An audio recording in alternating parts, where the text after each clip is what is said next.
Ladies and gentlemen, book review from Oswegatchie Educational Center, Animal Skulls, A Guide to North American Species by Mark Elbroch. Now this book here, we've had it at Oswegatchie for a long time. We have a big collection of bones and furs, and this was a book that I don't even sure how it made it to us, but this is one of those books when you are in a quandary trying to determine what you're looking at. This book is phenomenal. I understand we are in 2020. We are in an era where everything you would ever possibly need is in your pocket, and there's an app for that. Now, not saying anything's wrong with the apps. I love my phone and everything you do. However, sometimes having a personal library of resources is very important, because when you need to find something, the process of going through a book and finding things, not always what you're looking for, but the process of elimination is more powerful than pushing in a couple of buttons and having the wrong results delivered to you. So let's say you go in here to do what you want to do, and you learn two other things along the way. That's one of the magical things about books, okay? So let's say if I was going to be a young wildlife professional or an outdoors naturalist or whatever. Technically, I went to college for environmental education. That way it gives me a wide scope of skills and the things I get to do in my career. Dealing with wildlife text is something I probably deal with on a weekly basis, okay? Usually it's referencing something for somebody else or quenching my own curiosity. So let's kind of give this book a quick flip through here. Went through and did a couple tags. Studying skulls, overall shape, sizes, tips, everything about teeth. A very simple thing to look through here. The amount of time you spend looking at the images in this book, the vocabulary list, you can't go wrong, okay? So you can probably find this even, I'm assuming, electronically, so you could still have it in your pocket and yet still have the entire book available to you. So the everything, this book's amazing. They even have illustrations in here for insect eating mammals. So I'm going to skip ahead here. I've kind of cherry picked a few different sections I want to show you folks. Collecting and preparing skulls. Obviously, if you're going to have a skull, you're probably going to have a head, and at some point there's probably going to still be meat on that. If it comes from after the hunt and you want to clean up a skull for a mount, this is information that pays off. When I was a young kid, I had a wonderful dog, and me and this dog would all wander in the woods, and he'd always come back with animal parts in his mouth. Most of the time were things that he just found that were just on the landscape or left over from trappers, and I'd bring those skulls home and I would clean them up, and I did it a lot of different ways.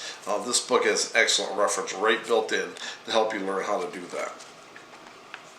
Great way to kind of build up an inventory of resources in this profession and to teach yourself. Lots of pictures, lots of guides breaking down things for you.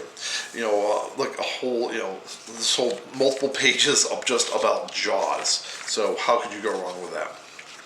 Amazing stuff. Just a real deep game here in this book. This is really interesting too. Animal skulls. You have comparisons for domesticated dogs.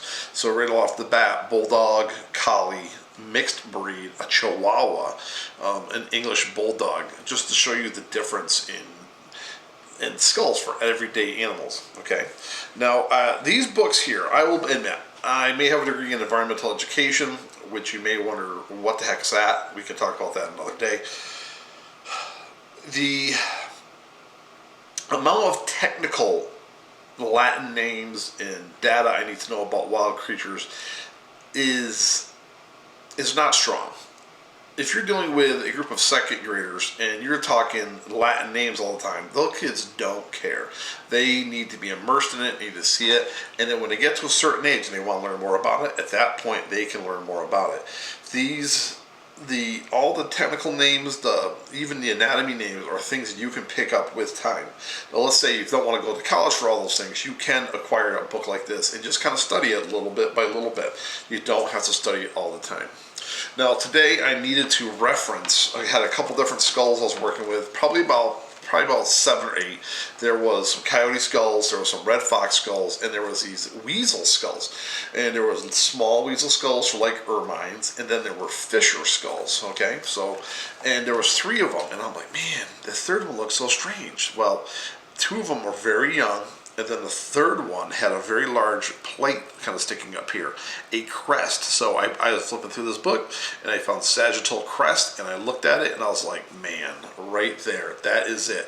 And while I was talking to the gentleman who had donated the skulls over Messenger, I had read this, sent him the pictures, and we agreed what we were dealing with was those fisher skulls. The book has a ton of amazing information in it. If you didn't want to have a collection of skulls, but you still wanted to be knowledgeable, this is one of those books that you can just sit down and read. There is, such an idea of being that person who reads through dictionaries and encyclopedias, and you may wonder who the heck would want to do that. When I was a kid, I did do that because we didn't have the internet. That's what we had to do. And you pick up a lot of the general information. If someone sincerely wanted to be a great naturalist, a great wildlife biologist, someone who wanted to know more about wild animals and have a true passion for that, I would highly recommend this book here. Honestly, folks, if I do a book review, I'm not going to give you book reviews for books I didn't like, because why waste anybody's time to fill the world with negativity? We're just going to give you the good stuff. If I was going to start my career over again, and I was going to take the naturalist part a little more serious, I would be doing weekly naturalist updates or journals, and I'd be reading through books like this. And I say reading through, I don't mean sitting down and reading from cover to cover. Pick it up one day, just kind of flip through it, maybe read a page or 2, put it back on the shelf, and move on. These are the type of books, the resources you want on your shelf for a successful career in wildlife biology, in all the many forms of that career. Ladies and gentlemen, thank you very much.